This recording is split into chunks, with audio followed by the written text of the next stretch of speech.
Pusing. Nah, ini juga yang agak rumit sekarang. Nah, likuidasi itu terjadi pada saat perusahaan menghentikan kegiatan usaha untuk seterusnya. Jadi kalau ada pernah dengar kata-kata likuidasi, berarti perusahaan itu akan tutup. Nah, proses likuidasi itu menyesuaikan dan menutup akun nominal dulu, dan pasti biar kita tahu laba ruginya berapa. Karena nanti kalau misalnya kita punya laba ya enak.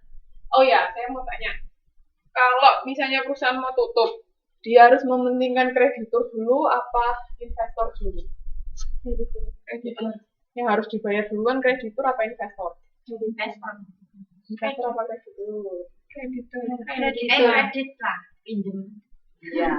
Jadi kalau misalnya perusahaan mau buka itu harus dipentingkan si krediturnya dulu karena itu kan utang kewajiban kita. Nah ya makanya itu yang harus didulukan. Nanti kalau misalnya ada sisa baru bisa dibagi ke investornya. Jadi kan investor kan sama investor kan biasanya pihak ketiga itu baru bisa dibagikan. Gitu. Atau biasanya tergantung jatahnya. Pokoknya yang harus didahulukan itu utangnya harus selesai dulu. Oke? Tapi nanti kalau misalnya kita tidak ada laba, terus kalau setelah utang dibayar kita minus, yaitu tanggungannya si sekutu, nanti yang nutupi minusnya itu. Nanti ada di sini perhitungannya. Langsung aja dulu. Oke, nggak ada di PPT. Langsung buka di halaman 639. Nah, di sini misalnya persekutuan MNO anggotanya terdiri dari Mono, Nuri, sama Otong membagi laba dengan perbandingan 5:3:2. Mereka sepakat untuk menghentikan kegiatan usahanya sesudah menyesuaikan dan menutup buku-bukunya itu besarnya tampak sebagai berikut. Jadi kasnya 22 juta, aktiva non kas 128 juta, terus utangnya segitu, modalnya masing-masing segitu. Nah, terus ini kita harus cari laba atas realisasi dulu. Misalkan persekutuan dapat menjual seluruh aktiva non-kas dengan harga 145 juta. Jadi, aktiva non-kasnya harus dijual dulu. Semua yang mereka miliki itu harus dijual. Kan karena mau tutup kan, berarti kan kalau tutup kan sudah nggak ada kegunaannya lagi. Makanya harus dijual. Nah, kan aktiva non-kasnya 128 juta awalnya, tapi berhubung dijual bisa dapat sampai 145 juta, berarti mereka laba sebesar 17 juta. Nah, di sini ini dilihat di sini perhitungannya kan awalnya 22, 128, 18, 44 tambah sama 44, ya kan? Terus habis itu ketika realisasi dan pembagian laba, realisasinya kan kasnya bertambah 145 juta. Terus aktiva non kasnya hilang, berkurang 128 juta. Habis itu pembagian labanya itu berdasarkan pembandingan. Jadi 17 kali 5/10, terus 17 kali 3/10, sama 17 kali 2/10 ketemu 8,5, 51 sama 3,4. Paham sampai sini? Sampai sini ada yang mau ditanyakan? Enggak. Nah, itu tinggal di ini kan bentuk persamaan akuntansi kan kayak gini. Terus habis itu kasnya bertambah jadi 167, utangnya tetap, terus modalnya masing-masing bertambah. Nah, sekarang apa yang harus dilakukan? Dia harus bayar utang. Utangnya harus dinolkan. Nah, di sini utangnya kan 18 juta. Nah, itu kasnya berkurang. Jadi kasnya berkurang, utangnya berkurang. Ini kan debit kredit kan. Debitnya kasnya berkurang, kreditnya kasnya berkurang. Tapi kalau bikin jurnal, ya berarti gimana jurnalnya? Ini kan di persamaan akuntansi bentuknya kayak gini. Nah, kalau dibikin jurnal, nyatetnya ketika melunasi utang gimana?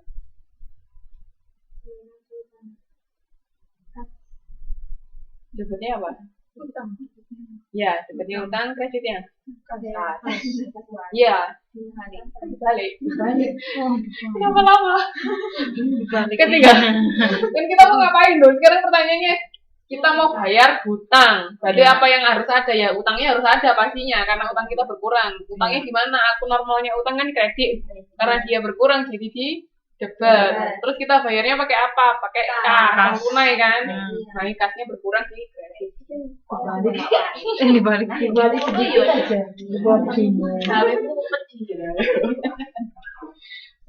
Nah, terus habis itu sekarang baru pembagian labanya. Nah ini sisanya ya sudah kan karena debit sama kreditnya sudah balance kan antara kas sama modalnya.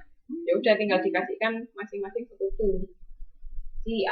Si A dapatnya 52,5, si B 49,1, si C 47,4. Ini gampang karena dia dapat laba. Nah sekarang yang terus habis itu dibikin ini jurnalnya. Kasnya segitu, aktifan non kas. Ini ketika bikin laba realisasi ya. Jadi per transaksi tadi dibikin jurnalnya. Ini lo sudah ada pada jurnalnya dulu. Waktu saya tanya lagi. Saya juga baru tahu kalau ada di sini. Nah, jadi setiap ada transaksi tadi kan dicatat di jurnalnya kayak gimana. Nah, sekarang yang kedua itu rugi atas realisasi, tapi tidak ada modal yang defisit. Dia ketika jual aktifan non kasnya rugi, tapi tetap masih nggak defisit.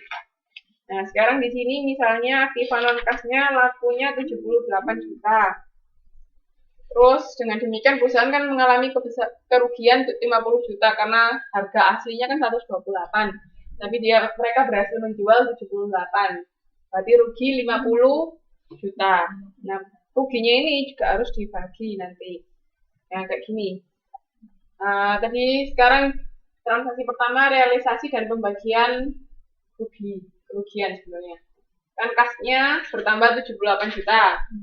Terus habis itu aktifan non kasnya hilang. Nah, 50 jutanya kemana? 50 jutanya mengurangi masing-masing sekutu modal. Masing-masing modal dari sekutu. Nah, ketemunya gimana? Ya sana.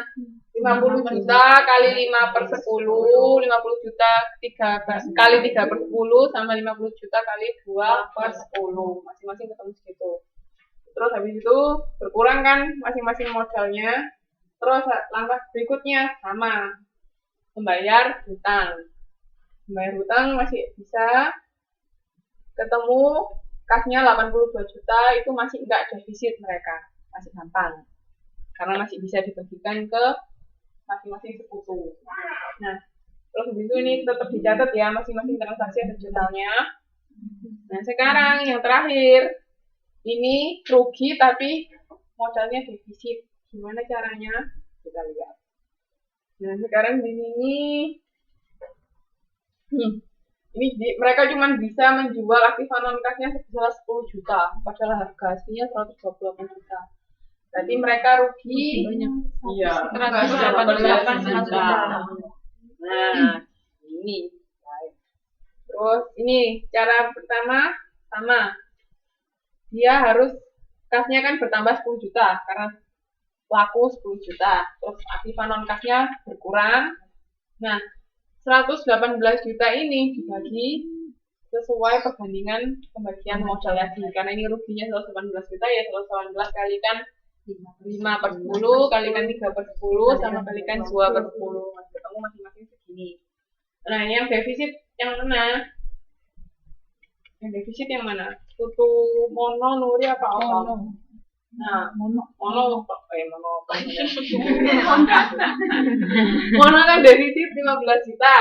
Yang lainnya masih oke, masih nggak defisit, masih ada 8,6 sama 20,4. Terus habis itu tetap bayar utang dulu. Bayar utang sebesar 18 juta. Terus habis itu ini